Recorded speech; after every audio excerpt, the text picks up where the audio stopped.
રત્ન કલાકારોની હડતાલના પગલે deputy labour કમિશનરની મધ્યસ્થીમાં સંચાલકો સાથે બેઠક મળી હતી, પરંતુ સંચાલકો અકડ વલણના પગલે ભાવ વધારા મુદ્દે કોઈ નિર્ણય નહીં લેવામાં આવતા હડતાળ ત્રીજા દિવસે પણ યથાવત રહેવાની સાથે લેબર વિભાગ દ્વારા કંપનીને નોટિસ પણ ફટકારવામાં આવી છે। મંદીના કારણે રત્ન કલાકારોની આર્થિક સ્થિતિ રોજબરોજ કઠડી રહી છે, ત્યારે કટાર ગામની HVK ઇન્ટરનેશનલ પ્રાઇવેટ લિમિટેડ નામની ડાયમંડ કંપનીના રત્ન કલાકારો દ્વારા હીરાની મજૂરીના હાલના ભાવ 16.50 રૂપિયામાં વધારો કરી 1.50 થી લઈ 2 રૂપિયા સુધીના વધારાની રજૂઆતને ધ્યાનમાં લઈ બાંહેધરી આપ્યા બાદ પણ વધારો કરવામાં આવ્યો ન હતો, જેના પગલે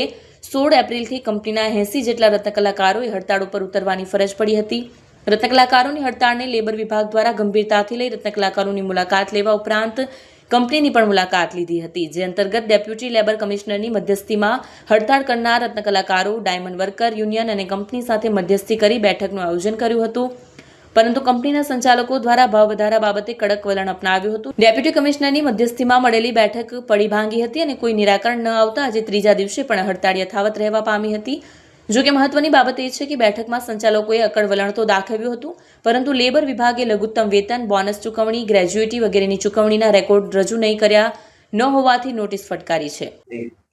મારું નામ છે Bhavesh Tak, diamond worker union vice president. હાલની અંદર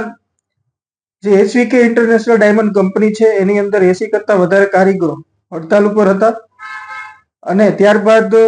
અમે લેબર ડિપાર્ટમેન્ટને જાણ કરી હતી। લેબર ડિપાર્ટમેન્ટ આજે કંપનીની અંદર વિઝિટ કરવા ગયું હતું, માલિકોને સમજાવવાના પ્રયત્નો કર્યા હતા, પરંતુ માલિકોના અકલ વલણના કારણે હડતાલનો સુખદ અંત આવેલ નથી। માટે રત્ન કલાકારો હડતાલ આગળ ધપાવવાનો નિર્ણય કર્યો છે અને ડાયમંડ વર્કર યુનિયન દ્વારા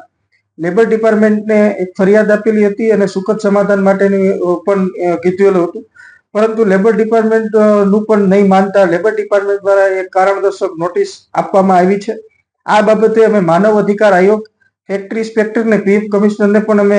ફરિયાદ કરવાના છીએ અને કાયદેસરની કાર્યવાહી કંપની વિરુદ્ધ થાય, કારણ કે લેબર કાયદાનું ઉલ્લંઘન એટલે માનવના અધિકારોનું ઉલ્લંઘન કહેવાય। તો સરકારને એટલી જ વિનંતી કરું કે આવી જે કંપનીઓ હોય એના અકરવલણના કારણે